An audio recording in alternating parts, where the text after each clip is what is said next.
Hello everybody, this is Snarist, and welcome back to the channel. This is the beginning of a new guide. This is my Ultra Age Hard Difficulty Guide, and this is part 1, Age.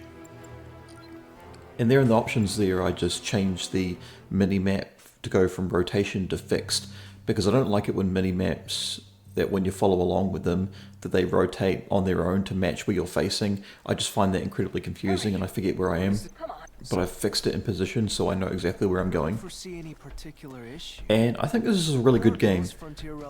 I found this about a couple of years ago, and I think this is one of those sort of indie games, or even you could argue AA games, that are heavily buried, and so they don't get the recognition they deserve. And while this is by no means a perfect game, I definitely feels like it doesn't get enough credit, because its combat flow is exactly what I want. You know, you got light and heavy attacks, and your light and heavy attacks change depending on what order you choose to do things. So, for example, you might do a light attack and then a heavy attack, and it leads into an uppercut, so you can start doing aerial combos on enemies. But if you do it twice, 2 light attacks and then a heavy attack, then you'll do like a charge forward, stab them and rip them apart. Like a stabbing attack, like a piercing attack, a lunge. Whereas if you do it 3 times and use a heavy attack, then you'll do like a circular motion, an area of effect attack. And right now we have the steel blade equipped, and you're going to find a bunch of other types of weapons in this game.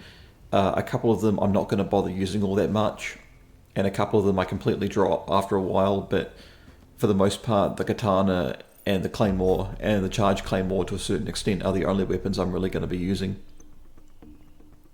So this is your first proper fight of the game, and I'm taking my time here because these things, they don't discriminate when it comes to waiting their turn to attack. They will come at you at full force, and their attacks can reach you just as far as yours can. So you need to be careful which enemy you target. You can't just rush in there and start slashing because you're going to get killed. And these things are about as far from harmful as you can get, but in the beginning when you don't have many upgrades or whatever, yeah, they can definitely mess you up if you let them. And there is a lock-on feature, that's what the little white circle is there. But in this next area here, you're going to see a bit of a tutorial for the wiretap. And the wiretap in combat isn't something I really use. It is useful to pull yourself towards bosses. It's basically like Nero's, I want to say his Devilbringer, but it's more akin to his mechanical arm in Devil May Cry 5. You know, the Devil Breakers. So if you double tap it, you will pull yourself towards the enemy, but if you push it once, you'll pull the enemy towards you.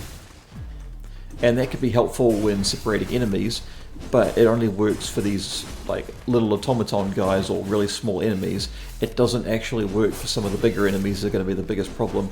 And if you see me turning orange there for like half a second, that's an iframe from me dodging attacks.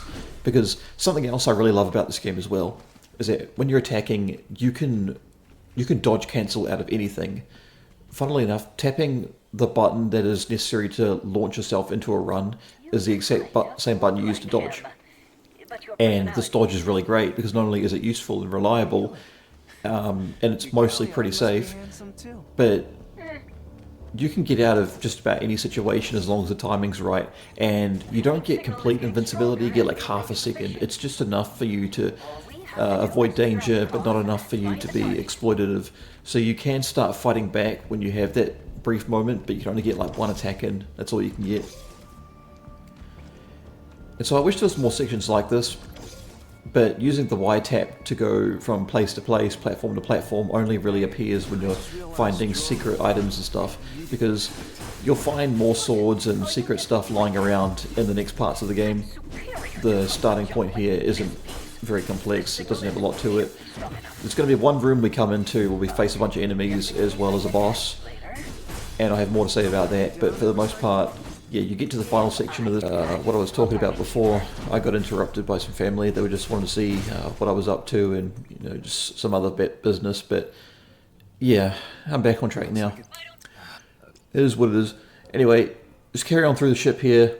There isn't anything in the way of secrets to find around here. Although what is funny about this is it's a bit of a teaser, because this is the same ship that you're going to crash in at the end of the game, and that down there is the same arena you fight the final boss in.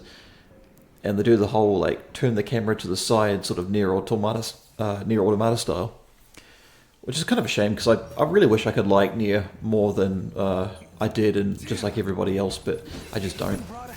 So anyway, this boss here has a pattern of attacks that he follows. These 2 hits here are very easy to telegraph, and the next one he does is he does a charge. He does sort of a charge up, and that one's a bit really usually the same. It's just a bit faster. The thing he did there, where he did like a double like. Oh, that move there, jumping back and charging, that's also easy to dodge. The ones that may be a little bit tricky is when he does like the kind of the axe handle and slashes upwards, because it jumps into the air, but he comes down and it doesn't matter where you're standing, he'll track you. So you need to be ready to dodge. See, look at that. He was aiming one direction, he came back my way. You need to be ready for it all the time.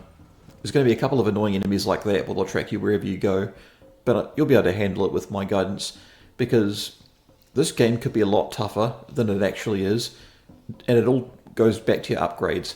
I've never actually tried to do a no upgrade run on this game. I can imagine it'd be very difficult, but I think this game is at its best and most enjoyable when you just go crazy with your powers, when you go crazy with your swords and the different abilities you can get. It's just so much more fun that way. So yeah, I'm a little bit stuck here. You'll find in certain areas the camera can get really, really bad. It pins you against the wall and you can barely see. But yeah, it's a real shame, because that's one of the biggest gripes I have with the game. But otherwise, the game for the most part is just really, really damn good at what it does. Yeah, because what it does very little, it does very, very well. Yeah, as we get smacked out here, we're going to grab our little drone friend. His name's Helvis, with a wiretap, and we're going to find out we actually have an artifact inside of it that allows us to manipulate time. And I'll describe more of the mechanics and everything in the next part of the video. So thank you guys for watching. Hopefully you'll be there for the rest of these parts. Ultra Age is a great game. I really enjoy it. It's always fun to go back to. Very short too. I think I beat this entire thing, and after all the editing I ended up with about, I don't know, like 3.5 to 4 hours of playtime.